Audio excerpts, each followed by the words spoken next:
Assalamualaikum warahmatullahi wabarakatuh. Sahabat konstitusi dimanapun berada, saat ini wacana pemindahan ibu kota semakin hari semakin ingin mencapai puncaknya. Tentunya ada hal yang penting yang harus kita pahami tentang pemindahan ibu kota ini.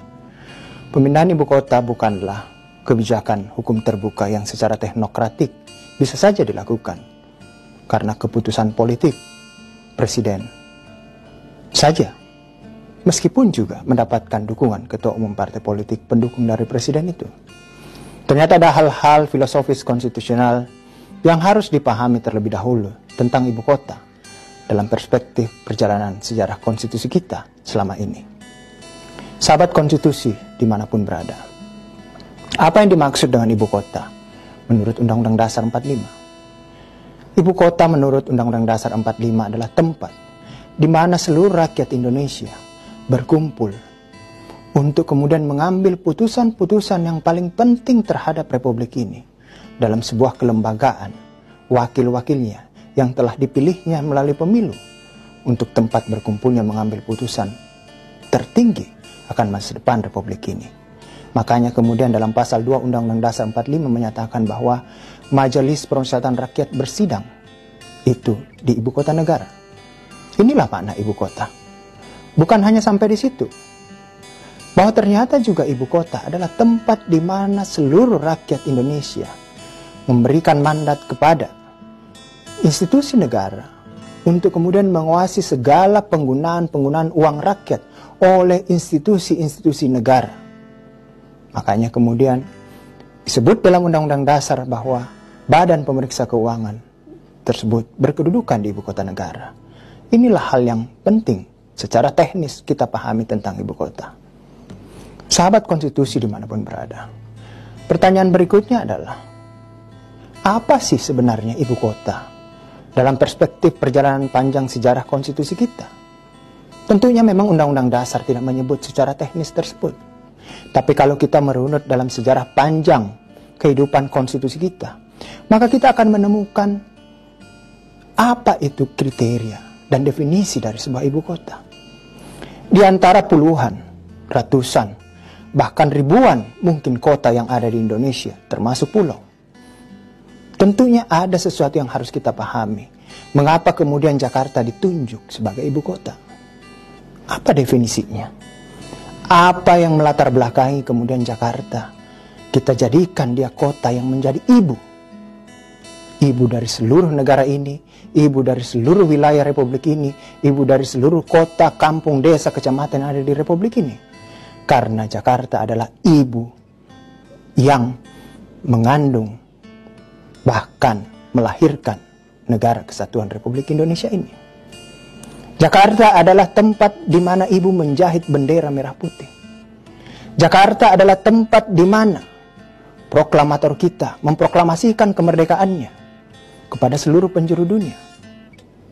Jakarta adalah ibu yang memfasilitasi lahirnya Pancasila, ideologi negara yang sangat kita banggakan, ideologi yang kita ingin sebar ke seluruh penjuru dunia, kata Bung Karno. Jakarta adalah tempat kita menulis, menguntai kata-kata, selaksa kata-kata menjadi untayan-untayan kata untuk mengontrol kekuasaan itu dalam bentuk Undang-Undang Dasar 45. Inilah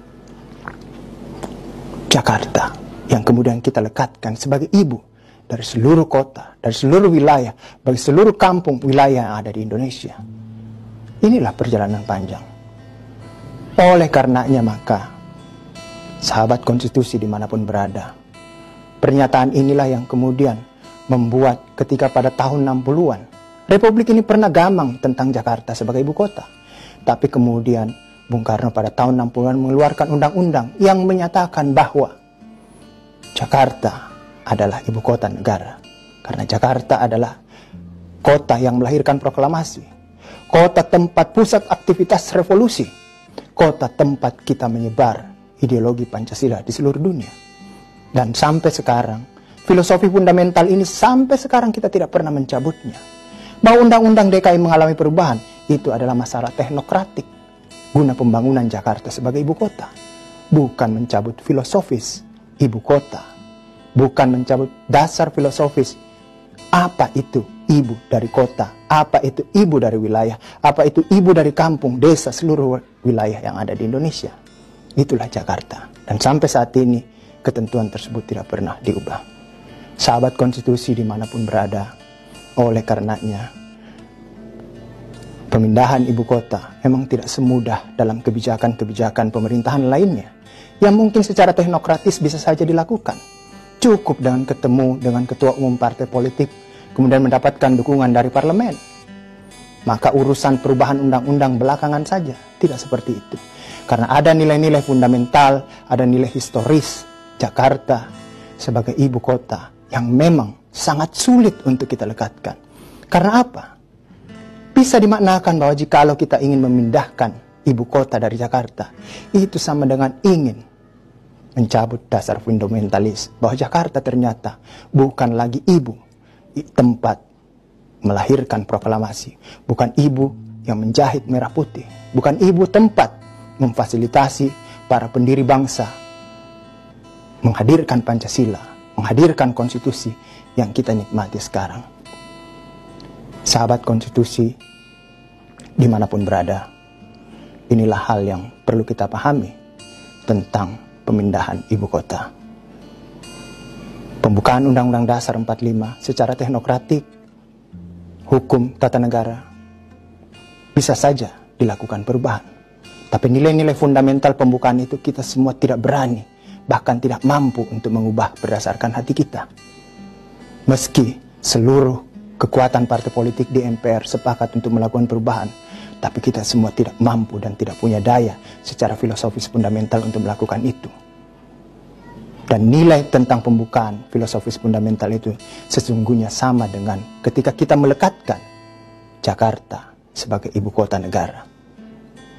Bahwa kemudian sebagai pusat pemerintahan, sebagai ibu kota negara, ketika kemudian aktivitas perekonomian ingin semua mendekat kepada kekuasaan, sehingga Jakarta sebagai kota dikelilingi, terkepung oleh aktivitas perekonomian, bahkan kapitalisme. Tidak berarti negara atau kekuasaan harus menyingkir, bahkan mengungsi ke daerah lain, kemudian mencabut status Jakarta sebagai ibu yang menjahit merah putih, menjahit proklamasi, menjahit Undang-Undang Dasar 45, dan menyebarkan Pancasila di seluruh dunia seperti apa yang dicita-citakan oleh Bung Karno, proklamator kemerdekaan kita. Assalamualaikum warahmatullahi wabarakatuh.